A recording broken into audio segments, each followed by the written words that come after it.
Isla maganda, kaway-kaway kami bumabati, mga magiliw na batang munti. Simple lang ang buhay, masaya't makulay. Halina sa aming isla, isla maganda. Dito kami ay tulong-tulong sa isa't isa, sa gaan o hirap. Sama-sama sa laro't pag-aaral, mga awit at sayaw.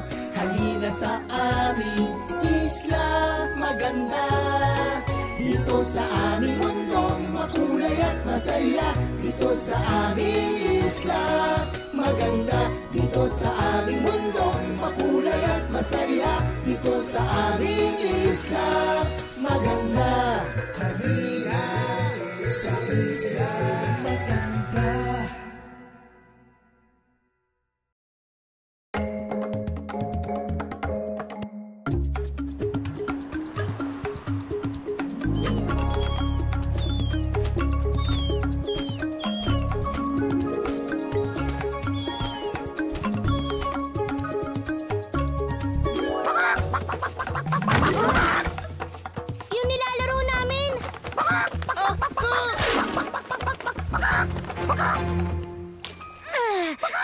Hindi ko na malalaman kung paano nagtapos ang kwento. Wow! Uy! Tingnan nyo! Dali! May kaibigang barko na paparating! At may dalang napakalaking bagay!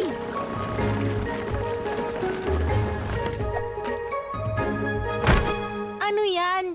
Isa itong kahoy na kahon na walang laman. May naibenta akong malaking kalakal at naisip kong sayang kung basta na lang itapon ng malaking kahong ito. Pwede nyo pa itong pakinabangan sa ibang bagay. Ang bait mo talaga, Papa Amal. Tingin nyo, meron pa kayong ibang pwedeng paggamitan ito? Pwedeng-pwede yan para gumawa ng matibay na kuta ng pirata. Para sa pinakamagandang obra maestra. Para sa pinakamainam na pwesto ng pagbabasa. Para sa astig na mesang gagamitin sa paglalaro. Kayo ang bahala kung anong gusto nyong gawin dyan na ikasisiyan ninyo. Huwag po kayo mag-alala. Kami ang bahala. Grabe, ang saya-saya naman ito. Meron tayong napakalaking kahon. Ang daming kahoy nito at taling gawa sa dahon ng saging. Ang dami nating pwedeng magawa rito. Pero ang una nating dapat gawin ay gumawa ng plano. Bago natin...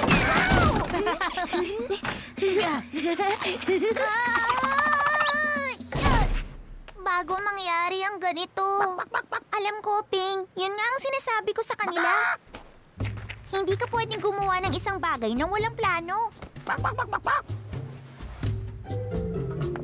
Carlos, pwede bang ipalit ko tong maiksing kahoy ko dyan sa mahabang kahoy mo? Kailangan ko yan para gumawa ng pwesto na tagabantay ng kuta ng pirata. Kulang nga ako ng mahabang kahoy para sa gagawin kong obra. Sana mas marami pa tayong kahoy. Kahoy, ayun! Akin to! Akin to! Akin! Kailangan ko pa ng maiksing piraso, kung hindi papalpak ang mesang laruan na ito. Huy mo, pahingi naman ako ng konting maiksing piraso ng kahoy mo dyan. Ayaw mo? Warlita, pwede ka bang tumulong? Salamat! Mabuti na lang hindi nasira ang aklat ko. Ano bang nangyayari rito? May malaking kahoy na kahon si Papa Amal na itatapon na niya sana. Ngayon, ginagawa namin ang paraan na magamit pa para sa ibang bagay. Uy, astig yun! Kung pwede pang magamit ang isang bagay sa halip na itapon na lang, nababawasan ng basura at malaking tulong yun para sa maganda nating isla. Hindi ko nga lang maintindihan kung anong ginagawa nyo ngayon. Sinabi ko nga na pagplanuhan muna namin, pero masyado silang nagmamadali. Nagkanya-kanyang kuha na sila ng kahoy para gawin ang gusto nila. Ayan tuloy, wala sa amin na may hawak ng kung anong kailangan niya. Wala kaming ibang malalaro kundi magpulot ng kahoy. Paulit-ulit. Dapat sana nagtutulungan sila eh. Siguro dapat mong sabihin sa kanila yan. Bago mahuli ang lahat.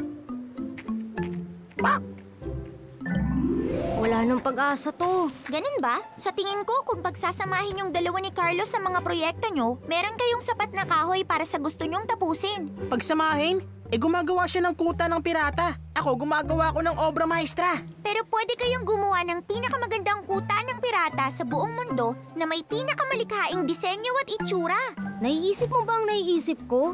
Na pwede akong gumuhit ng maganda at makukulay na larawan sa kuta ng pirata na gusto mo? Pero hindi lang yan. Pag idinagdag niyo ang kahoy ni Mo sa dingding na ito, magkakaroon ng pwesto sa kuta kung saan pwedeng magbasa. Tama! Importanteng may mga libro sa kuta ng mga pirata para maging pamilyar sila sa iba't ibang panig ng mundo sa kanilang paglalakbay. Tama ka! Pero teka, paano kung umulan at kailangan lang ng mga piratang manatili sa loob ng kuta? Ay, nakakatamad naman yun. Hep! Pero pwede kayong magkaroon ng mesang laruan. Kung idadagdag ni Maya ang kahoy niya sa inyo, may lugar din kayo na pwede kayong maglaro at magsaya ng sama-sama. Nang hindi kayo nauulanan. Gawin natin yun. Pagsamasamahin natin ang mga kahoy at gumawa tayo ng bagay na pwede nating magamit at mapaglaruan ng sama-sama. Ang galing! Mabuti naman at nagkasundo kayo. Ngayon, ang una nating dapat gawin ay magplano. Ping! Naku po! Dumiretso na naman sila! Sandali! Kailangan natin ng plano kung gusto nating maging tama to. Kung walang plano, alam nyo kung anong mangyayari? Ayan! Bumalik lang tayo kung saan tayo nag-umpisa. At may manok pa. Tama si City.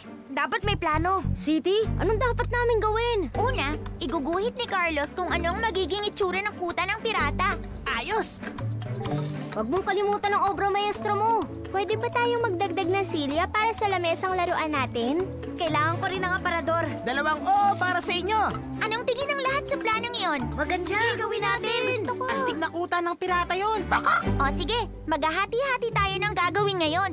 Kaya kong tipunin ang mga kailangan natin, bukod sa mga kahoy at tali.